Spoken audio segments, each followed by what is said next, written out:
I kind of like these late night videos that I've been doing.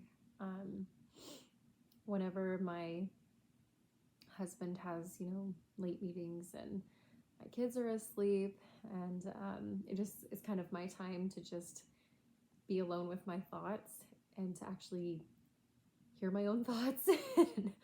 um, but yeah, tonight I was, I don't know, lately I've been thinking a lot just about my health. And tonight I was thinking about just how far I've come. I had an eating disorder for about 15 years. And it's not something that anybody would readily know about me now, because I have a very healthy relationship with food. And 15 years ago, 10 years ago, I never thought that I would be here. And I mean, at this point in my life is what I mean with my health. And yeah, I struggled a lot with body image.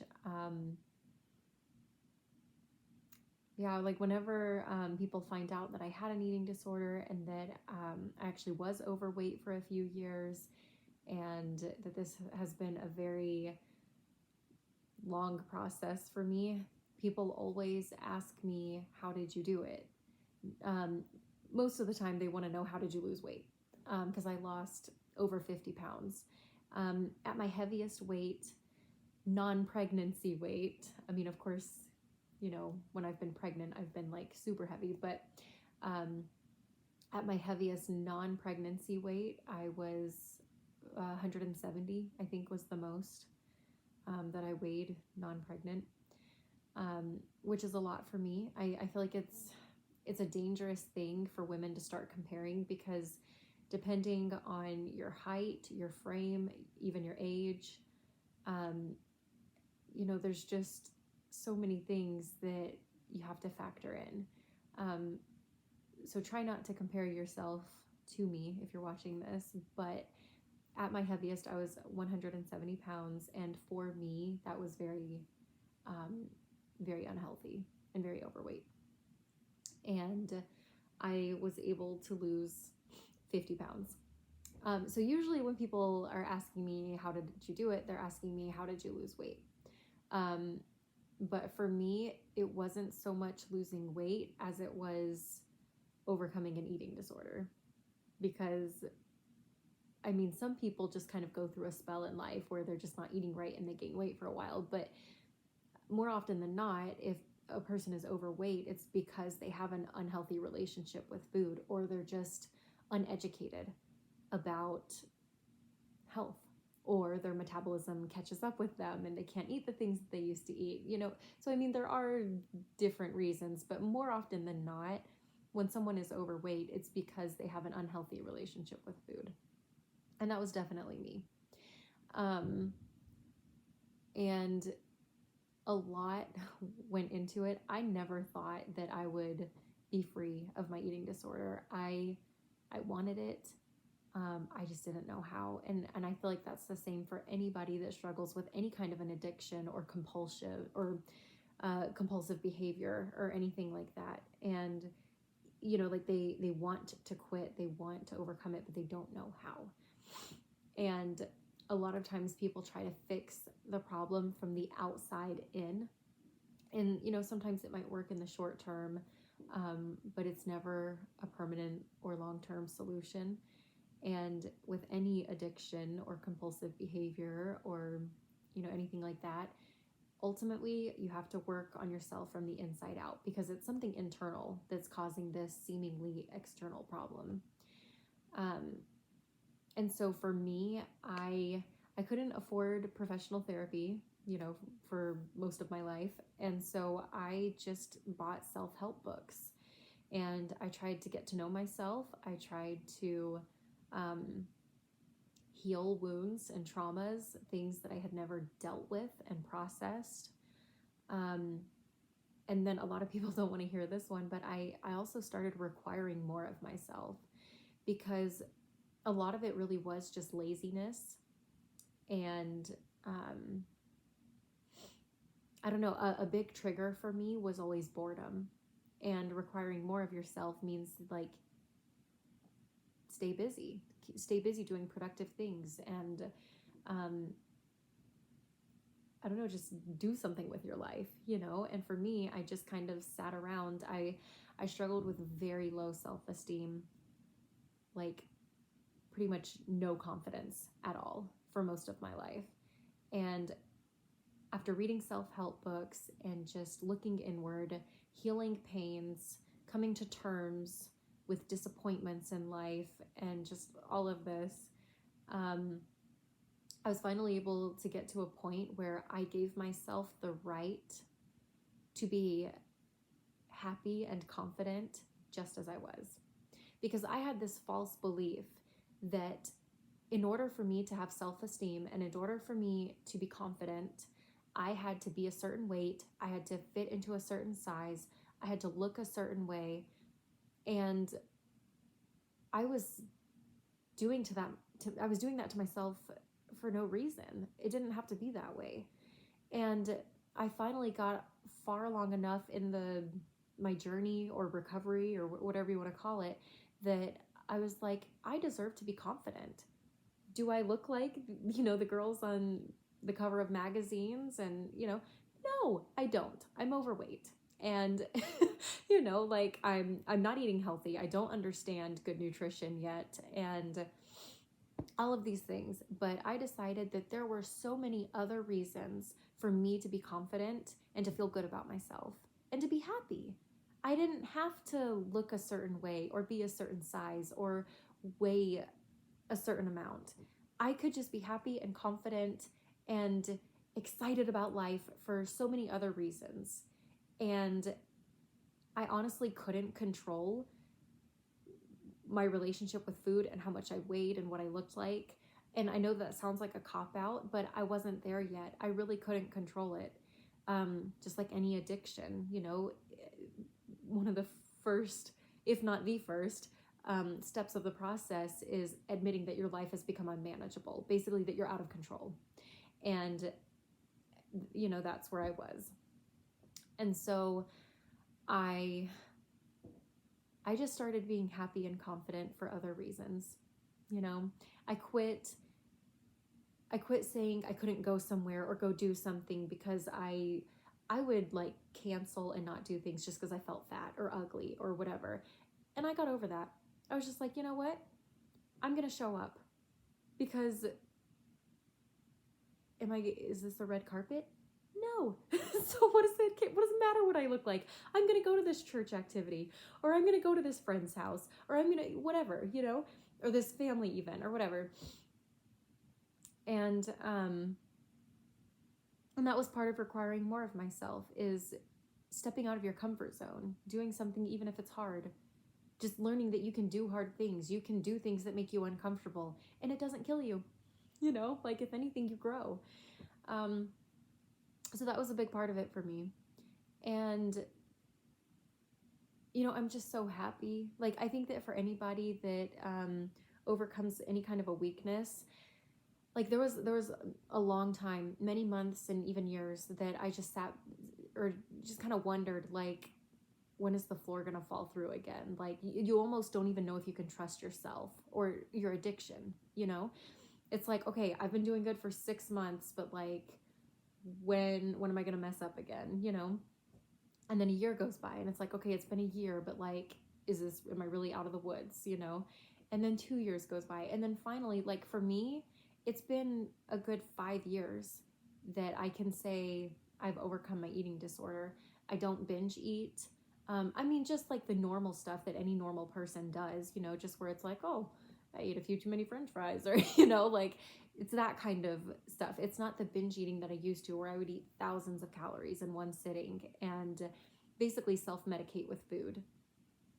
And I don't do any of the unhealthy mechanisms that I used to use to keep my weight down. Like for a lot of years, like when I was a teenager and in my early 20s, nobody would have known that I binge ate or that I had an unhealthy relationship with food or a food addiction, if you will, because I would compensate. And I don't even want to mention them because when I was younger, there was a lot of things that I wouldn't have even known about if someone didn't introduce me to it first. So I'm not even going to mention them. For anybody that's had an eating disorder, you probably know a lot of them already.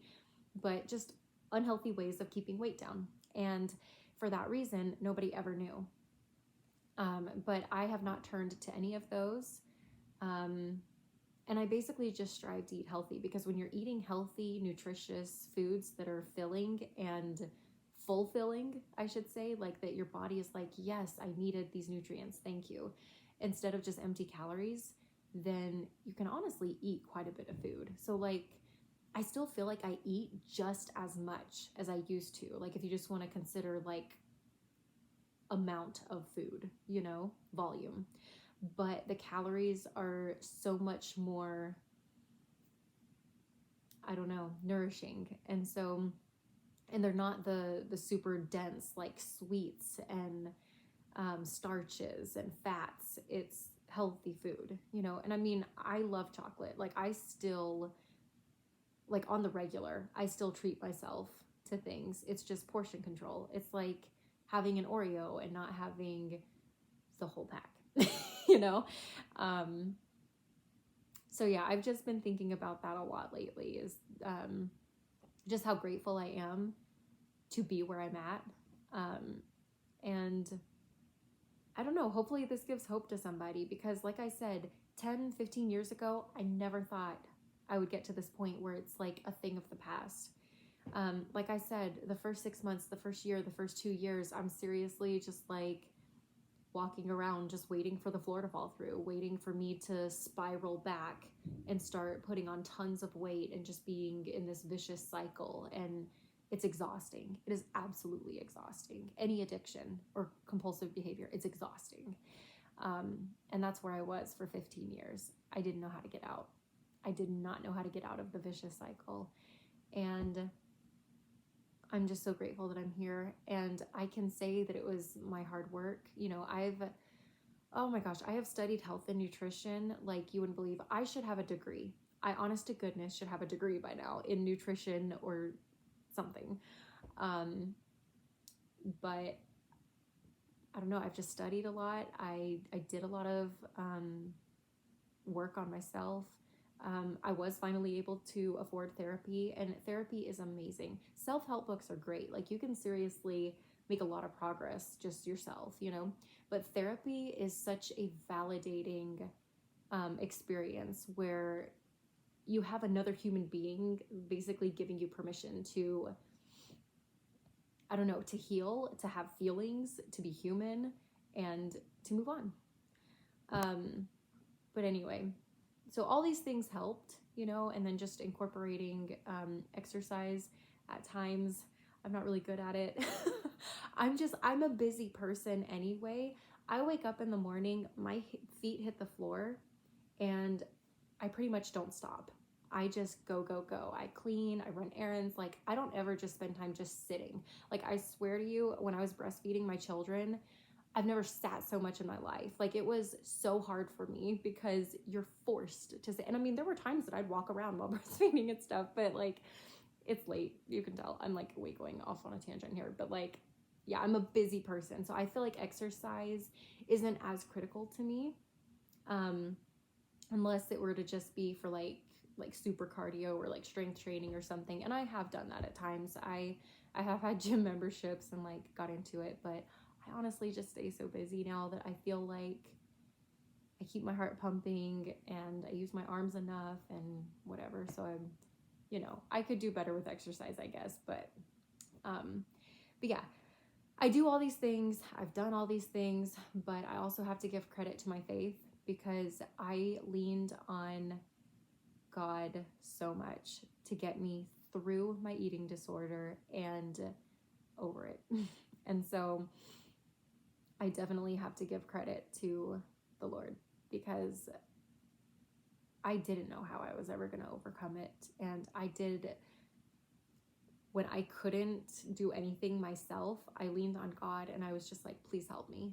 Please help me. And he met me halfway. he probably met me more than halfway most of the time, but you know, I did my part. I studied, I tried to heal my inner me and learn about nutrition and to just work on my self-confidence and come out of my comfort zone and do hard things. You know, I did do my part, but I leaned on God all the times when my best really wasn't that good. So anyway, I just wanted to make a video talking about that because I just had so much gratitude and just reflecting on who I was and where I was at, you know, 10, 15 years ago. And just don't ever give up if someone else is, you know, in this boat. I would say don't focus so much on just trying to get all the bad out. Like there were a lot of times when I just started incorporating healthy foods. Like if you could just eat like a cup of strawberries a day or like whatever, start small. Because if you try to do too much too fast, you know, addictions that were in the years making, they don't go away overnight. So I would say just start incorporating as many good things as you possibly can. And then bad habits will kind of replace themselves. You know, it's just step by step. Like I didn't overnight just start eating tons of healthy food. You know, I had to experiment and I tried a lot of new foods. I didn't grow up eating very healthy. And so I tried a lot of foods for the first time, good healthy foods that I should have been eating my whole life, you know. And you kind of have to retrain your taste buds and learn what you like. Like there are some vegetables and fruits that I don't like and I shouldn't have to eat them, you know, just for the sake of being healthy, you know. There are so many different varieties of healthy foods for a reason so that you can find what you like and find ways to spice things up and have fun with your meals and your diet and everything. So that's another thing I will say is that what really helped me was letting go of diets, like fad diets, and to just focus on health and nutrition. It should be a lifestyle, not something that is not sustainable, you know? And that's where I'm at now. I don't count calories. I do weigh myself regularly, but yeah, I don't count calories. I don't follow diets. I just try my best to eat really healthy and to eat foods that are nourishing and stay away from empty calories and the foods that I know don't make me feel good.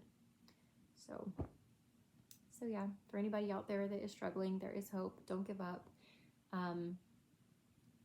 Rely on, you know, God, whatever faith that you have. When you're weak, it helps you get through. And do as much work on your inner self as you can. Study health and nutrition. And start moving out of your comfort zone. Allow yourself to be happy and confident for lots of reasons. Even if you don't look the way you want to look right now, that's okay. You have so many other things that you can be happy and confident about, and do that. Embrace those things. And like I said, just don't give up. There is hope. Sometimes we just have to go through these journeys because I'm so full of gratitude and it's become a strength of mine. And that might not have been the case if there was just some easy fix and I didn't have to fight and struggle to get through it. So just hang in there. And that's all I have to say about that.